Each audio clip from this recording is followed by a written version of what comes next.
Hello दोस्तों, नमस्कार। कैसे हैं आप? स्वस्थ होंगे। इंडियन पोस्ट ऑफिस जीडीएस ग्रामीण डाक सेवक की लगभग 38,000 वैकेंसी आने वाली है।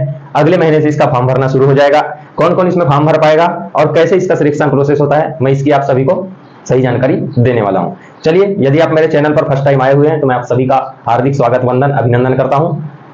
ऐसे ही नोटिफिकेशन यदि आपको चाहिए तो उसके लिए आप चैनल को सब्सक्राइब कर सकते हैं, वीडियो को लाइक करके अपने दोस्तों के साथ में शेयर कर सकते हैं। 2024 की यह जो भर्ती है इंडियन पोस्ट ऑफिस, ठीक है, इसके अंतर्गत पोस्ट ऑफिस के अंतर्गत जो वैकेंसीज होती है, इसमें जो वैकेंसी निकलने वाली है 38,000 पद आपके सामने आने वाली है। तो इसका जो नाम है इसे कहते हैं ग्रामीण डाक सेवक, जीडीएस के नाम से जाना जाता है, जिसे ग्रामीण डाक सेवक कहते हैं। मतलब डाक बांटने का काम बैंक में जो बैंक कहता हूँ, सॉरी, पोस्ट ऑफिस के अंतर्गत जो है जितनी सारी काम है, छोटे छोटे काम, डाक बांटना, चाहे उसकी उस योजनाओं को लोगों तक पहुंचाना, ये सारी काम जो है कौन संभालते हैं? जीडीएस लोग जो है इसको फैलाते हैं, इधर उधर प्रसारित करते हैं। ठीक है, मुख्य रूप से उनका काम होता है। इसमें क्वालिफिकेशन की यदि बात की जाए तो केवल 10वीं पास मांगता है, लेकिन इसको सिर्फ आप 10वीं पास मत समझिए। 10वीं तो सभी पास हो रहे हैं आजकल, गधे घोड़े सभी पास हो रहे हैं। ठीक है, क्योंकि ऐसा है कि योजना भी आप देखे होंगे, और रुक जाना नहीं योजना वाला जो फॉर्म आता है उसमें आपको तब तक पास किया एग्जाम दे सकते हैं जब तक पास नहीं हो जाए। ठीक है, तो 6वीं 7वीं 8वीं 9वीं 10वीं आजकल सभी लोग पास कर जाते हैं। ठीक है, लेकिन ये केवल 10वीं पास वाले तो फॉर्म भर सकते हैं, लेकिन ये इसकी सच्चाई है कि जिसका परसेंट हाई है, ठीक है, हाईएस्ट परसेंट वाला ही इसमें फॉर्म भर पाएगा, क्योंकि अभी मैं आपको बताऊंगा लास्ट में कि कितने परसेंट पर इसमें बच्चे सेलेक्ट होते हैं। ठीक है, एज लिमिट की बात करूं तो 18 से 40 साल है, लेकिन मैं आपको एक बात बता देना चाह रहा हूं, यदि इसमें जो बच्चे भर्ती हो रहे हैं ना, तो बस 18 19 20 18 19 20 साल। क्यों? क्योंकि आप 10वीं पास किए हुए हैं। अब 10वीं पास में अगर 10वीं में आपको 95% है, तो ये तो है नहीं कि आप 40 साल तक बेरोजगार बैठे होंगे, जरूर कुछ ना कुछ कर लेंगे। आपके अंदर इतनी काबिलियत है कि आप कुछ ना कुछ कर पाएंगे, क्योंकि आप 10वीं में बढ़िया खासा परसेंटेज बनाए हैं। तो इसी आपका पिछला रिकॉर्ड भी तय करता है कि आप कितने इंटेलिजेंट है और आगे आप क्या करने वाले हैं। ठीक है, अगला, इसमें एग्जाम नहीं होगा, परसेंटेज बेस पे है, जैसे कि मैंने अभी आपको इधर बता दिया है, परसेंटेज बेस पर होगा। इसमें एग्जाम नहीं होगा, केवल आपको फॉर्म भरना है।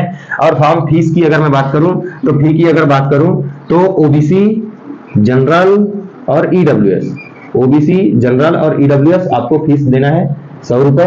ठीक, और इसके अलावा जो अदर कैटेगरी है, ठीक है, अदर कैटेगरी है तो इसमें 0 रुपए, कोई पैसे आपको नहीं लगने वाले हैं। सैलरी की बात करूं तो यहाँ पर 2 पोस्टर होता है, एक असिस्टेंट पोस्टर का पद होता है और एक डाक सेवक होता है। तो उसमें असिस्टेंट पोस्टर वाले पद में होता है 12,000 रुपए, और डाक सेवक वाले में 8,000 प्लस सैलरी, या 10,000, 8,000 से 10,000 रुपए तक की सैलरी आपकी बन जाती है। ठीक है, ये तो हो गई सैलरी वाली बात। अब फॉर्म भरने की डेट 15 जुलाई से, लगभग 15 जुलाई से 20 जुलाई के बीच कभी भी आपका फॉर्म भरने की डेट अप्लाई हो सकती है। इसके अंतर्गत जो है 1 महीने, इसके डेट आने के बाद 1 मंथ तक, ठीक है, 1 मंथ का, ठीक है, 1 मंथ का आपके पास समय रहेगा जिससे आप एग्जाम फॉर्म इसका भर पाएंगे। अब सच्चाई ये है कि आप मान करके चलो कि आप बहुत अच्छे घर से हैं या थोड़ा मिडिल क्लास फैमिली से, कि आपको पढ़ा सकते हैं बाहर। ठीक है, और आप गरीब नहीं है, गरीब को छोड़ करके मैं बात कर रहा हूं, आपके 10वीं में बढ़िया खासा परसेंटेज है, 90 95 98% आपने 10th में बना ली, तो आपको जो है आपके पिताजी जो है पढ़ाएंगे बाहर। ठीक है, आपके अंदर काबिलियत भी है।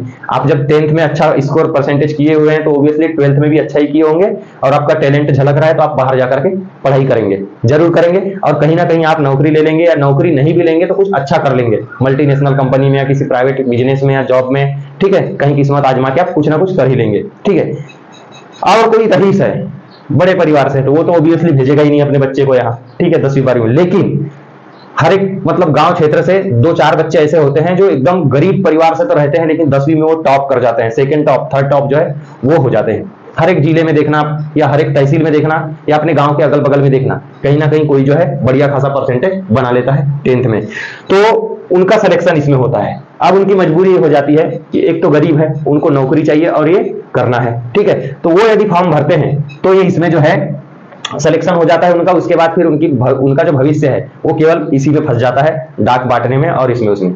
मेरा कहने का मतलब यह है कि इस सिस्टम में थोड़ा सा चेंज करके यदि इसका भी एंट्रेंस एग्जाम ले लिया जाता, कंपटीशन एग्जाम इसका भी ले लिया जाता, तो कितना अच्छा होता, सभी को मौका मिलता। कि मान के चलो कि 10वीं बेस तो है, चलो 10वीं पास तो है, अरे पुलिस भी हम लोग बने हैं तो 10वीं बेस पर बने हैं, 10वीं पास करके बने हैं। लेकिन अगर केवल 10वीं पास करके ही पेपर दे देते तो पुलिस नहीं बनते।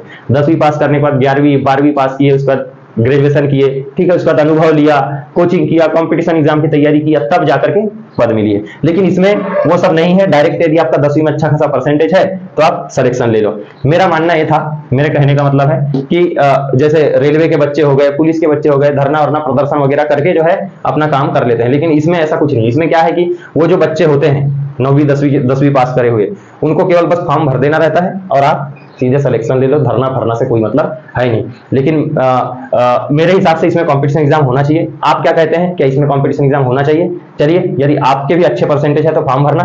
बता देता हूं कहां तक का इसका कट ऑफ जाता है, 90% से लेकर के 100%, ठीक है। इसके बीच बीच में जो है इसका कट ऑफ रहता है।